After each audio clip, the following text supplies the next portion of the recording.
Moby-Dick, by Herman Melville. Chapter 15. Chowder. It was quite late in the evening when the little Moss came snugly to anchor, and Queequeg and I went ashore, so we could attend to no business that day, at least none but a supper and a bed. The landlord of the Spouter-Inn had recommended us to his cousin Hosea Hussey of the Tripods, whom he asserted to be the proprietor of one of the best-kept hotels in all Nantucket, and moreover he had assured us that cousin Hosea, as he called him, was famous for his chowders. In short, he plainly hinted that we could not possibly do better than try potluck at the Tripods. But the directions he had given us about keeping the yellow warehouse on our starboard hand till we opened a white church to the larboard, and then keeping that on the larboard hand till we made a corner of 3 points to the starboard, and that done, then asked the first man we met where the place was. These crooked directions of his very much puzzled us at first, especially as, at the outset, Queequeg insisted that the yellow warehouse, our first point of departure, must be left on the larboard hand, whereas I had understood Peter Coffin to say it was on the starboard. However, by dint of beating about a little in the dark, and now and then knocking up a peaceable inhabitant to inquire the way, we at last came to something which there was no mistaking. 2 enormous wooden pots painted black, and suspended by asses' ears, swung from the cross trees of an old topmast, planted in front of an old doorway. The horns of the cross trees were sawed off on the other side, so that this old topmast looked not a little like a gallows. Perhaps I was oversensitive to such impressions at the time, but I could not help staring at this gallows with a vague misgiving. A sort of crick was in my neck as I gazed up to the 2 remaining horns. Yes, 2 of them, one for Queequeg, and one for me. It's ominous, thinks I. A coffin my innkeeper upon landing in my first whaling port, tombstones staring at me in the whalemen's chapel, and here a gallows, and a pair of prodigious black pots too. Are these last throwing out oblique hints touching to fate? I was called from these reflections by the sight of a freckled woman with yellow hair and a yellow gown, standing in the porch of the inn, under a dull red lamp swinging there, that looked much like an injured eye, and carrying on a brisk scolding with a man in a purple woolen shirt. "Get along with ye," said she to the man, "or I'll be combing ye." "Come on, Queequeg," said I. "All right. There's Mrs. Hussey." And so it turned out, Mr. Hosea Hussey being from home, but leaving Mrs. Hussey entirely competent to attend to all his affairs. Upon making known our desires for supper and a bed, Mrs. Hussey, postponing further scolding for the present, ushered us into a little room, and seating us at a table spread with the relics of a recently concluded repast, turned round to us and said, "Clam or cod?" "What's that about cods, ma'am?" said I, with much politeness. "Clam or cod?" she repeated.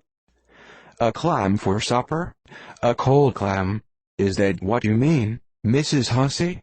says I. "But that's a rather cold and clammy reception in the winter time, ain't it, Mrs. Hussey?"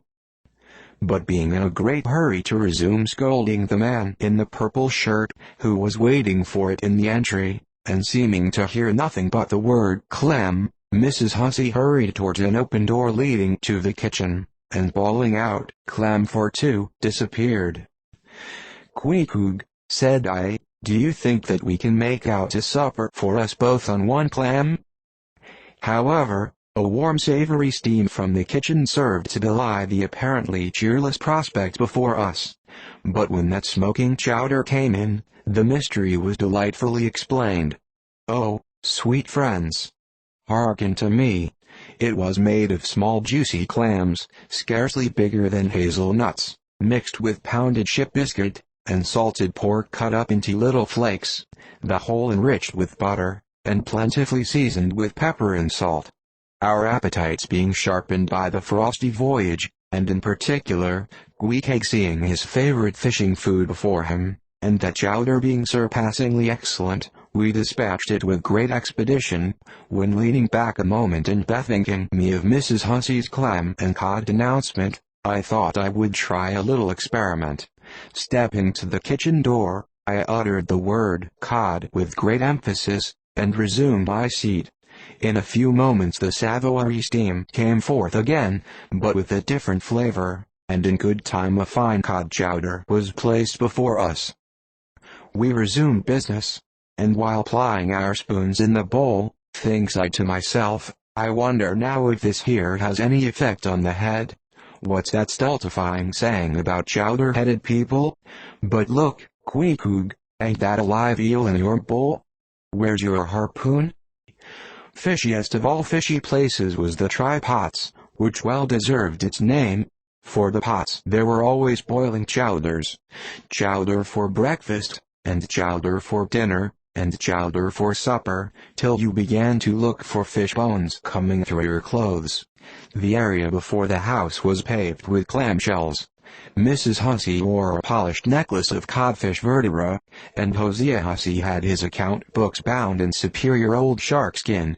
There was a fishy flavor to the milk, too, which I could not at all account for, till one morning happening to take a stroll along the beach among some fishermen's boats, I saw Hosea's brindled cow feeding on fish remnants, and marching along the sand with each foot in a cod's decapitated head, looking very slipshod, I assure ye.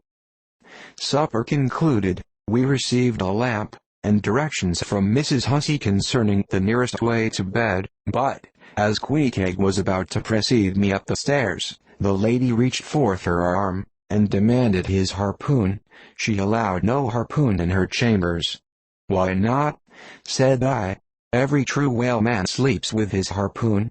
But why not? Because it's dangerous, says she. Ever since young Stig's coming from that unfortunate TVYG of his, when he was gone 4 years and a half, with only 3 barrels of _ale_, was found dead in my first floor back, with his harpoon in his side. Ever since then I allow no boarders to take sick dangerous weapons in their rooms at night. So, Mr. Queequeg, for she had learned his name, I will just take this here iron, and keep it for you till morning. But the chowder, clam or cod tomorrow for breakfast, men?